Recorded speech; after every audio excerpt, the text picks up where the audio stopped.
실제로 동해안의 대형 산불 발생이 늘고 있습니다. 산악 기상 관측망이 중요해지고 있지만 현실은 부족하기만 합니다. 다음 달 실시되는 강원 학생 성장 진단 평가에 참여하는 학교가 최종 60.2%로 집계됐습니다. 전량 수입되는 신생아 결핵 예방 백신 폐기가 크게 늘었습니다. 코로나19로 보건소 업무가 폐쇄된 것이 원인입니다. 강원도 내 수출 기업의 정책 자금과 금융 업무를 전담 지원하는 한국수출입은행 원주 출장소 폐쇄가 추진돼 거센 반발이 일고 있습니다. 안녕하십니까. 뉴스데스크 강원입니다. 기후변화로 인해 대형 산불 발생 빈도가 높아지고 있습니다.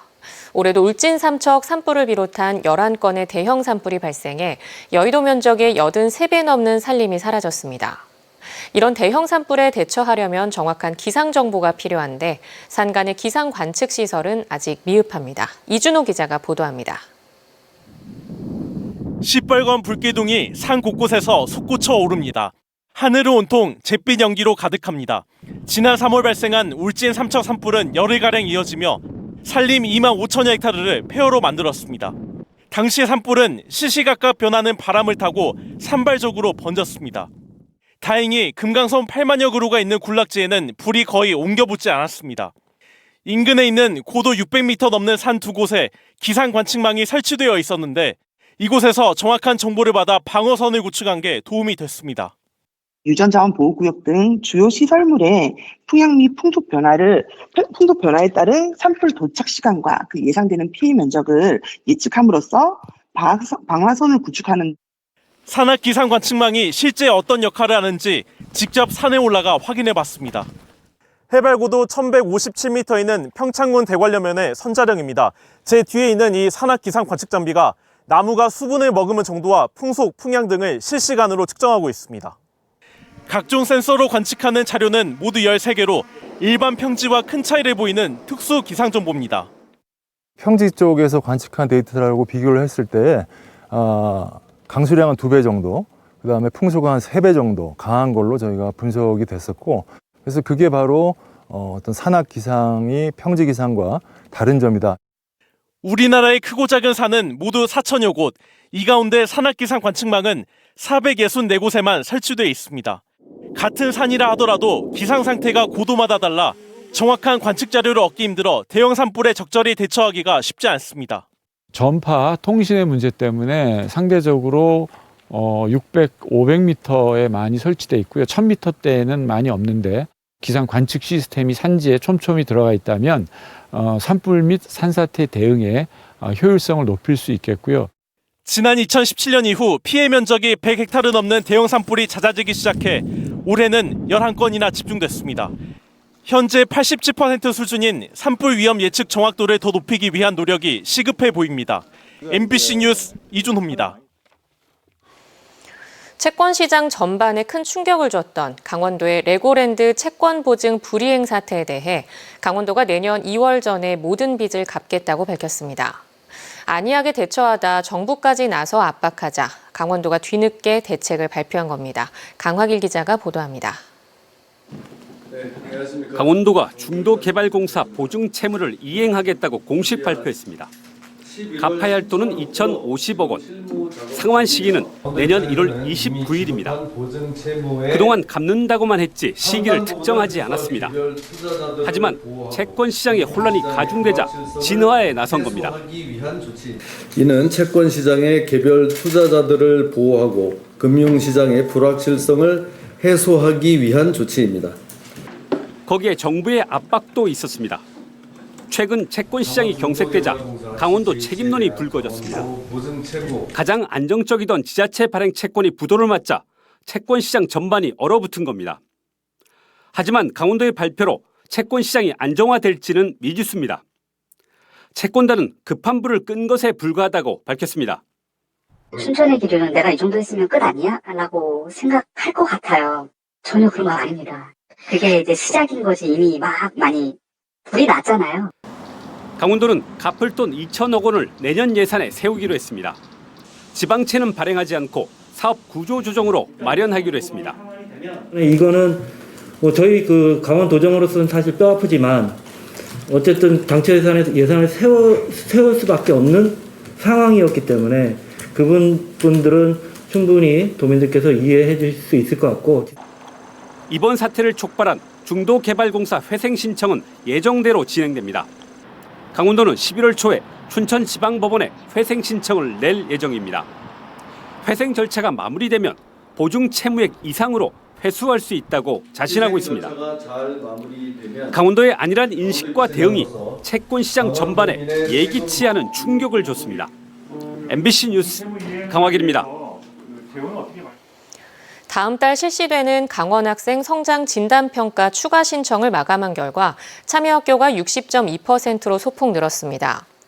강원도 교육청은 어제까지 열흘간의 추가 신청을 마감한 결과 초등학교 40곳, 중학교 10곳이 참여를 희망해 전체 513개 학교 가운데 60.2%, 309곳에서 평가를 치른다고 밝혔습니다.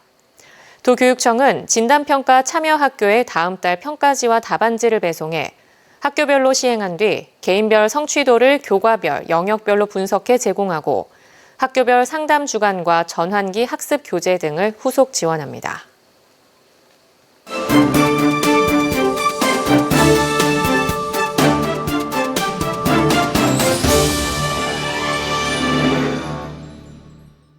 오늘의 국감 순서입니다. 국내 생산이 안 돼 100% 수입에 의존하고 있는 신생아 결핵 예방, BCG 백신이 버려지는 숫자가 코로나19 이후 급증한 것으로 나타났습니다.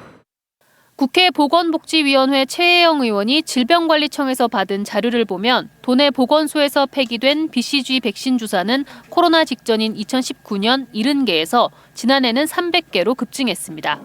BCG 백신은 생후 4주 내에 접종해야 하는 필수 예방접종입니다. 코로나19 방역으로 보건소 업무가 사실상 마비되면서 보건소에 보관된 BCG 백신이 유효기간 경과로 전부 폐기되고 신생아를 둔 부모들은 무료 접종 기회를 놓치는 어처구니 없는 상황이 발생한 겁니다. 이에 대해 지난해 BCG 백신 폐기량이 전국에서 4번째로 많았던 속초시 보건소는 코로나19로 보건소 업무가 중단되면서 백신 유효기간이 경과해 폐기한 것이라고 설명했습니다. 도내 100곳이 넘는 장애인 시설 주변에 장애인 보호구역이 있는 곳은 단 2곳뿐인 것으로 나타났습니다. 정의당 강은미 국회의원이 전국 지자체에서 확인한 자료를 보면 도내 장애인 거주시설과 재활시설, 쉼터 등 179곳 가운데 장애인 보호구역이 설치된 곳은 거주시설 2곳밖에 없어 1% 수준이었습니다. 장애인 보호 인식 수준을 단적으로 보여주는 것으로 정부가 교통약자를 보호하기 위해 장애인 보호구역을 적극적으로 확대해야 한다고 생각합니다. 도내 가정 밖 청소년들을 위해 마련된 쉼터 시설에 정원 대비 40%가량이 이용 중인 것으로 나타났습니다. 기본소득당 용혜인 의원이 여성가족부에서 받은 자료를 보면 지난해 말 기준 도내 청소년 쉼터 8곳을 이용 중인 청소년은 41명으로 정원 99명에 대비해 시설 여유가 있는 것으로 나타났습니다. MBC 뉴스 박은지입니다. 한국수출입은행이 도내에 있는 원주 출장소를 폐쇄하는 방안을 6년 만에 다시 추진하고 있습니다. 지역 수출 기업들의 우려가 커지는 가운데 지역 경제계와 정치권에 이르기까지 반발 기류가 거세질 전망입니다. 권기만 기자가 취재했습니다. 한국수출입은행이 정부의 공공기관 혁신계획에 따라 원주와 여수, 구미의 출장소를 폐쇄하는 방안을 추진하고 있습니다. 조직과 인력 운영의 효율성을 높이기 위해서입니다. 수출 기업에 대한 주요 정책 자금이나 금융 업무를 지원하는 원주 출장소가 폐쇄되면 지역 업체들은 인근 수원 지점이나 서울 본점을 찾아 업무를 봐야 합니다. 강원도 내 수출액의 75%를 차지하고 있는 의료기기 업계는 원주 출장소가 사라지면 물리적인 거리뿐만 아니라 지역 산업에 대한 이해가 부족해져 제대로 된 정책 지원이 어려울 거라며 우려를 나타내고 있습니다. 원주의 의료기업체들이 대부분이 수출로 지금 이제 운영되고 있고 수출을 많이 하는데 원주에 지금 있는 수출입은행이 없어지게 되면 정책 자금이라든지 의료기업체의 수출 업무에 많이 좀 어려움이 예상되고 있습니다. 경제계는 물론 정치권에서도 건강 의료 분야 중심의 지역 산업 기반이 위축될 수 있다며 존치를 위한 활동을 강화한다는 방침입니다. 국회에서는 그 원주 지역에 수출입은행 출장소가 기하고 있는 바를 충분히 설명하고 폐쇄하는 것이 지역개정 발생을 역행한다는 점을 강력하게 요청을 해서 계속 유지할 수 있도록 최대한 노력을 하려야 됩니다. 특히 고환율, 고금리, 무역수지 적자폭 증가 등 세계 경제 상황이 악화되고 있는 가운데 출장소가 폐쇄되면 지역 업체들이 받을 타격은 더욱 클 수밖에 없습니다. 수출입은행은 6년 전에도 원주 출장소 폐쇄를 추진했다가 잇따른 성명서와 건의문 발표, 서명운동 등의 3년 만에 폐쇄 계획을 철회한 적도 있는 만큼 이번에도 관계단체들의 반발 움직임이 거셀 것으로 예상됩니다. 한국수출입은행 원주 출장소의 폐쇄 여부는 이달 말로 계획된 공공기관 운영위원회의 심의를 거쳐 확정될 예정입니다. MBC 뉴스 권기만입니다.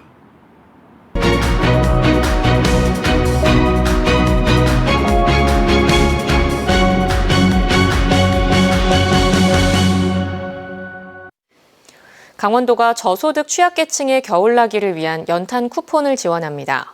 모두 55억 원의 예산으로 연탄 보일러를 사용하는 취약계층 11,563가구에 가구당 47만 원가량 지급되며 전자카드제로 지급 방식이 변경돼 종이 쿠폰의 불편이 해소됐습니다.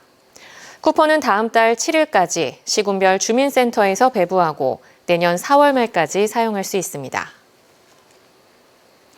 어제 하루 도내 코로나19 확진자 수가 나흘 만에 1,000명대 이하로 줄어든 가운데 오늘은 오후 6시까지 960명이 확진됐습니다. 지역별로 강릉 129명, 동해 63명, 속초 45명, 삼청 47명 등이 확진됐고 누적 확진자 수는 74만 4,463명입니다. 한편 마지막 백신 접종일로부터 120일이 지난 접종 대상자 117만 4천여 명 가운데 16,000여 명이 접종을 마쳐 도내 동절기 추가 접종률은 전국 평균 1.3%보다 조금 높은 1.4%로 나타났습니다. 강원 뉴스 마칩니다. 고맙습니다.